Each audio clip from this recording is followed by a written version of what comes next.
राजस्थान में वैसे तो एक सीट पर ही उपचुनाव होने जा रहे हैं, लेकिन इस समय राजस्थान की राजनीति में कुछ ऐसी टेंशन भरी हवा घुल गई है कि मानो कोई बड़े चुनाव होने जा रहे हैं और सबकी नाक का सवाल बन गया है। एक और जहां बीजेपी की बात करें तो मोरपाल सुमन चुनावी मैदान में है, हालांकि जाना पहचाना चेहरा नहीं है। दूसरी ओर कांग्रेस के दिग्गज प्रमोद जैन भाया चुनावी मैदान में है, जो पहले भी विधायक रह चुके हैं और वह एक जाना पहचाना चेहरा है। तो पिछले एक साल से राजस्थान की राजनीति में सबसे चर्चित और सबसे सक्रिय युवा नेता की बात की जाए तो नरेश मीणा भी अंता उपचुनाव में ताल ठोक रहे हैं। वह निर्दलीय के रूप में चुनाव लड़ रहे हैं और देवली उनियारा से जब उन्होंने अपना पिछला निर्दलीय के रूप में चुनाव लड़ा था तो वो वाक्य हर किसी को याद होगा, क्योंकि वो थप्पड़ की गूंज न सिर्फ राजस्थान में गूंजी थी बल्कि पूरे भारत ने वो गूंज सुनाई दी थी। ऐसे में अब ये मुकाबला त्रिकोणीय है और बीजेपी के एक और बाराटरू से पूर्व बीजेपी के विधायक रामपाल मेघवाल ने भी चुनावी एंट्री कर ली है। उन्होंने भी निर्दलीय के रूप में नामांकन दाखिल कर दिया है, यानी कि अब ये मुकाबला काफी टक्कर का रहने वाला है। लेकिन सभी की नजरें टिकी हुई हैं हनुमान बेनीवाल पर। देखिए, हनुमान बेनीवाल की अगर बात की जाए, उनकी पार्टी आरएलपी का राजस्थान की विधानसभा में एक भी विधायक नहीं है, लेकिन इसके बावजूद भी हनुमान बेनीवाल को कम नहीं आंका जा सकता। राजस्थान की राजनीति में उनकी सक्रियता, उनकी फैन फॉलोइंग लगातार बढ़ती जा रही है और हनुमान बेनीवाल अपने तेवर के लिए जाने जाते।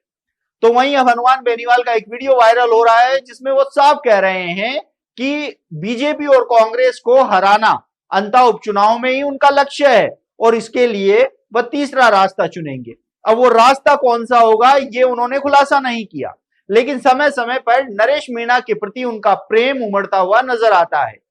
जब देवली उनियारा की घटना के बाद वो जेल में थे तब भी नरेश मीणा को लेकर हनुमान बेनीवाल ने बहुत सारे बयान दिए थे। जब झालावाड़ की घटना के बाद वो गिरफ्तार हुए थे तब भी हनुमान बेनीवाल उनके समर्थन में थे। जब झालावाड़ की घटना के पीड़ितों को न्याय दिलाने के लिए शहीद स्मारक पर वो डटे हुए थे, तो इस दौरान भी जब नरेश मीणा ने फोन पर हनुमान बेनीवाल से बात की थी तो हनुमान बेनीवाल ने उनको समर्थन देने का वादा किया था। अब इसी बीच नरेश मीणा को लेकर हनुमान बेनीवाल ने फिर से अपनी जो पुरानी बात है वह दोहराई है कि नरेश मीणा चाहे आरएलपी ज्वाइन करे या नहीं करे, वे चुनावी मैदान में है और उनका लक्ष्य है बीजेपी और कांग्रेस को हराना। ऐसे में उन्होंने इनडायरेक्ट रूप से संकेत दे दिए हैं कि आरएलपी के कार्यकर्ता अंता उपचुनाव में किसके साथ जाएंगे। लगातार ये कयास लगाए जा रहे थे कि हनुमान बेनीवाल का समर्थन नरेश मीणा को मिलेगा या नहीं मिलेगा, अंता उपचुनाव में नरेश मीणा को इसका फायदा मिलेगा नहीं मिलेगा।